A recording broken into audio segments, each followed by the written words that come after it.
Rohit Sharma retirement వార్తల నేపథ్యంలో team India కొత్త వన్డే ఓపెనర్ ఎవరు అనే చర్చ మొదలైంది.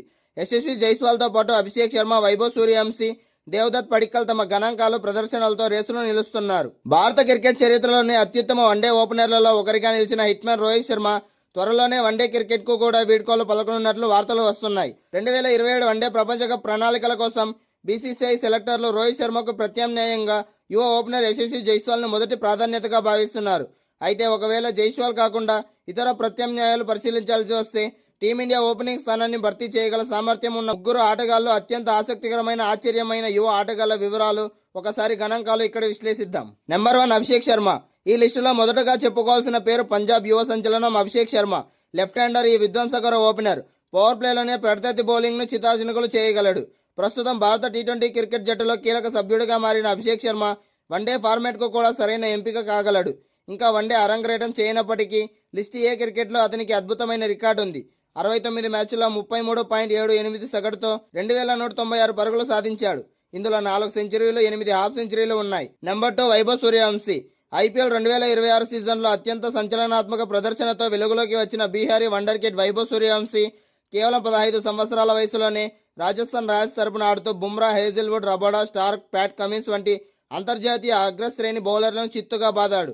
రాజస్థాన్ రాయల్స్ తరపున బరిలోకి దిగి 16 మ్యాచ్ల్లో 237 స్ట్రైక్ రేట్తో ఏకంగా 776 పరుగులు సాధించాడు. సన్ రైజర్స్ హైదరాబాద్పై కేవలం 29 బంతుల్లోనే 12 సిక్సర్లతో 97 పరుగులు బాదడం ఇతని విధ్వంసానికి నిదర్శనం. ఇటీవల ఇంగ్లాండ్ పర్యటనలో భారత టీ20 జట్టులో కూడా చోటు సంపాదించుకున్నాడు.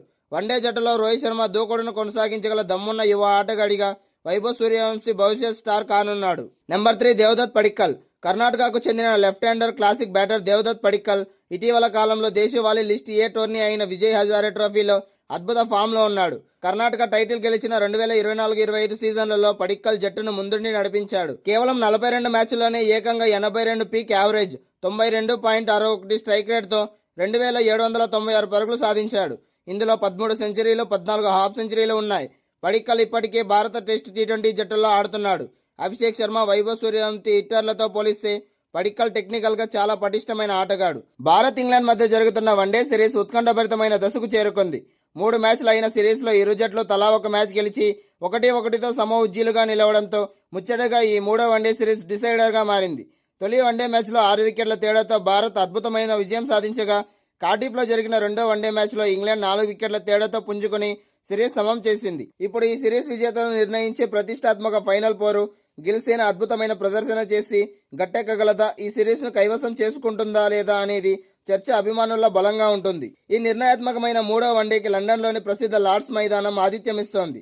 జూలై 19 ఆదివారం రోజున ఈ మ్యాచ్ జరుగుతుంది కాబట్టి భారత కాలమానం ప్రకారం మధ్యాహ్నం 3:30 ఈ ఆసక్తికరమైన సమరం ప్రారంభం కానుంది.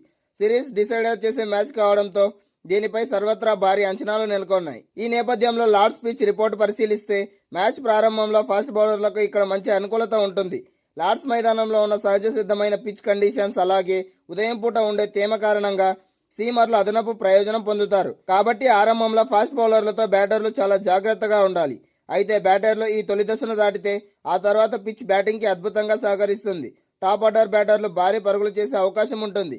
ఇక ఆట మధ్యలో బౌలర్లు, అలాగే రెండో ఇన్నింగ్స్కు చేరుకునే సమయానికి స్పిన్నర్లకు కాస్త గ్రిప్ అండ్ టర్న్ లభించే ఛాన్స్ ఉంటుంది. ఈ పరిస్థితుల నేపథ్యంలో టాస్ గెలిచిన జట్టు ముందుగా బౌలింగ్ ఎంచుకుని పిచ్లోని సీమ్ అనుకూలతను సద్వినియోగం చేసుకోవాలని చూస్తోంది. ఈ లార్డ్స్ మైదానంలో 2 జట్లు 7 సార్లు తలపడగా 4 సార్లు ఇంగ్లాండ్, 3 సార్లు ఇండియా గెలిచాయి. కాబట్టి ఇద్దరికీ ఈ పిచ్ పై మంచి రికార్డు ఉందని చెప్పవచ్చు. ఈ కీలక పోరు కోసం టీమిండియా తుది జట్టులో కొన్ని మార్పులు జరిగే అవకాశం స్పష్టంగా కనిపిస్తున్నాయి. గాయం కారణంగా వాషింగ్టన్ సుందర్ ఈ మ్యాచ్కు దూరం కావడంతో అతని స్థానంలో భర్తీ చేయడానికి కుల్దీప్ యాదవ్, హర్షదీప్ సింగ్, అలాగే ప్రిన్స్ యాదవ్ పోటీ పడుతున్నారు. లార్డ్స్ పిచ్ ఫాస్ట్ బౌలర్లకు అనుకూలించినప్పటికీ ఇంగ్లాండ్ బ్యాటర్లను కట్టడి చేయాలంటే అక్షర్ పటేల్కు తోడుగా మరొక స్పెషలిస్ట్ స్పిన్నర్ ఉంటే బాగుంటుందనే ఉద్దేశంతో కుల్దీప్ యాదవ్ వైపు మొగ్గు చూపే అవకాశం ఎక్కువగా ఉంది. కానీ ఒకవేళ పిచ్ ఫాస్ట్ బౌలింగ్కి మరీ ఎక్కువగా అనుకూలిస్తే మాత్రం హర్షదీప్ సింగ్ లేదా ప్రిన్స్ యాదవ్లలో ఒకరికి చోటు దక్కే అవకాశం ఉంది. అలాగే గత మ్యాచ్లో ప్రభావం చూపలేకపోయిన ఇషాన్ కిషన్ స్థానంలో అనారోగ్యం నుండి కోలుకుంటున్న కేఎల్ రాహుల్ తిరిగి మెయిన్ వికెట్ కీపర్గా జట్టులోకి వచ్చే ఛాన్స్ ఉంది. మరోవైపు సీనియర్ ఆటగాడు రోహిత్ శర్మకు ఇది చివరి వన్డే అంటూ వస్తున్న పుకార్లను బ్యాటింగ్ కోచ్ కొట్టిపారేసినప్పటికీ రోహిత్పై తీవ్రమైన ఒత్తిడి అయితే ఉంటుంది. దక్షిణాఫ్రికాలో జరగబోయే వరల్డ్ కప్ నేపథ్యంలో ఇలాంటి విదేశీ పిచ్లపై రోహిత్ శర్మ తన మార్క్ ఇన్నింగ్స్ ఆడి విమర్శకులకు తన బ్యాట్తోనే సమాధానం చెప్పాల్సిన అవసరం ఉంది. అందుకే ఈ మ్యాచ్లో అందరి కళ్ళు హిట్ మ్యాన్ పైనే ఉంటాయి అనే విషయంలో ఎలాంటి సందేహం కూడా లేదు. మరి ఈ పరిస్థితుల్లో లార్డ్స్ మైదానంలో లార్డ్స్ ఆఫ్ ద మ్యాచ్గా ఎవరు మారుతారో లేదో చూడాలి. ఇక ఈ సిరీస్ డిసైడర్ మ్యాచ్లో ఇండియా గెలుపు ముగ్గురు బ్యాటర్ల చేతిలో ఉంది అనడంలో ఎలాంటి సందేహం లేదు. భారత బౌలర్లు తమ బాధ్యతను బాగానే నెరవేరుస్తున్నప్పటికీ బ్యాటింగ్ విభాగంలో మాత్రం పూర్తి స్థాయిలో ఆడడం లేదు. ఈ పరిస్థితుల్లో ఇండియా గెలుపును ముగ్గురు డిసైడ్ చేయనున్నారు. వీరిలో మొదటి ఆటగాడు సూపర్ టచ్లో ఉన్న శుభ్మన్ గిల్. ఇతను కనీసం 25 ఓవర్ల పాటు క్రీజ్లో నిలబడితే భారత్ భారీ స్కోర్ చేయడం ఖాయం. అలాగే రెండో మ్యాచ్లో అద్భుతమైన ఫామ్లో కనిపించిన విరాట్ కోహ్లీ తనలో ఇంకా ఫైర్ తగ్గలేదని, ఇప్పటికే టాప్ క్లాస్ ప్లేయర్ అని నిరూపించుకుంటున్నాడు. ఇక ఐర్లాండ్ ఇంగ్లాండ్ టీ20 సిరీస్ ఇప్పుడు వన్డే సిరీస్తో సంబంధం లేకుండా ఎంత నిలకడగా ఆడుతున్న ఏకైక ఆటగాడు శ్రేయస్ అయ్యర్. అతడు ఓపికతో ఇన్నింగ్స్ చివరి వరకు స్లోగా ఉండి స్కోర్ బోర్డును ముందుకు నడిపించాలి. ఈ ముగ్గురులో కనీసం ఇద్దరు భారీ ఇన్నింగ్స్ ఆడితేనే టీమిండియా పూర్తి 50 ఓవర్లు బ్యాటింగ్ చేయగలదు. అలాగే భారీ స్కోర్ కూడా సాధించగలదు. కాబట్టి ఈ కీలకమైన మ్యాచ్లో భారత్ గెలవాలి అన్నా లేదా సిరీస్ సొంతం చేసుకోవాలి అన్నా ఆ ముగ్గురి బ్యాటర్లు ప్రదర్శన అత్యంత కీలకంగా మారింది. ఈ మ్యాచ్లో ఇండియా తరపున సూపర్ స్టార్లు కాబోయేది ఎవరు? మీ అభిప్రాయం కింద ఖచ్చితంగా కామెంట్ చేయండి.